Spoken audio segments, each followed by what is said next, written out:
Devs listened. We have some patch notes that are coming up, so let's go right through them.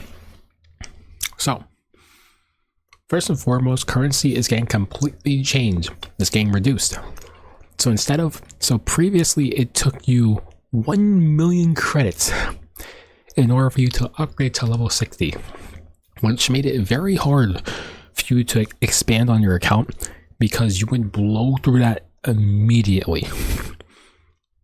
So they're changing it to 216,000. That is insane.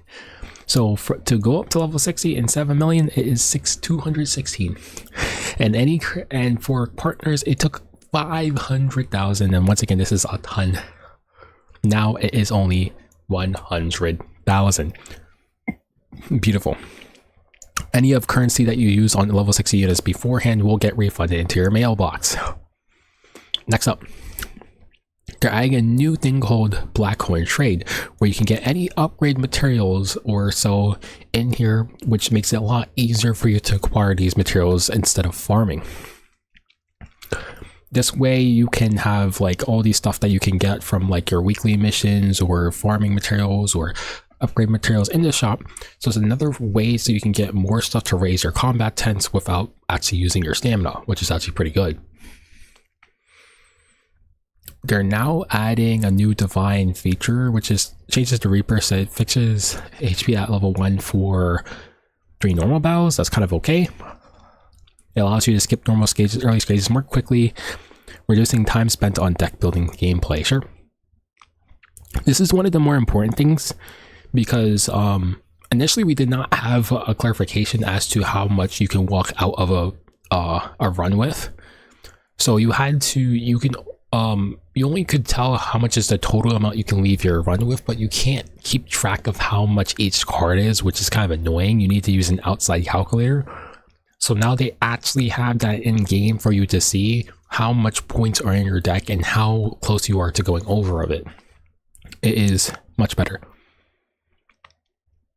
They also took in some feedback of reducing skill animation time, which can make your battles go a little bit faster. So they're like, overall, most of the animations are pretty quickly, but some of them feel a bit long, so they're thinking about having animation skips so you can go faster, but it's not going to come immediately. They're also going to improve the turn count so you can see it a lot more easier. I do like that. And they're also adding quick formation, which means you can select multiple units at once so you can form both of your teams without needing to go in and out, in and out, in and out. They're also doing some animation of improvements. For instance, they'll make any like horror effects, add additional effects to make them look a little bit more darker. All right, so they're also talking about Yuki here, and they're saying that Yuki, of course, performs well for AoE fights, but of course, when you're getting to boss saying it's not that good. And they are really scared of buffing her in numerical values because it may overbalance the character, which makes him a lot more OP than the rest of the cast. So instead, they're going to look for ways to make her feel like a really good single target unit in one of her builds. So still maintaining her AoE capabilities, but if you want to have a strong bossing version of Yuki, you can create her into a single target unit.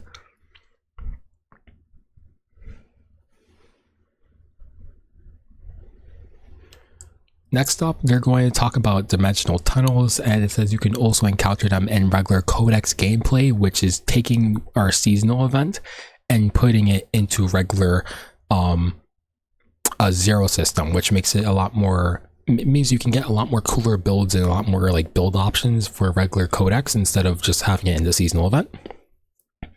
And then they're also saying special queues are now available for purchase in other places. So, or special queues can be used to purchase other things for your characters, so it can also help you purchase more things so you can build a lot more easier. Anyways, that is pretty much it for what we have for in terms of update content. This is actually pretty cool. I'm glad that they added all of this, and it's literally 1 month into the game and we're already getting so many improvements to the basic game, so we can only go up from here, right? So if you enjoyed, I'll see you guys in the next one.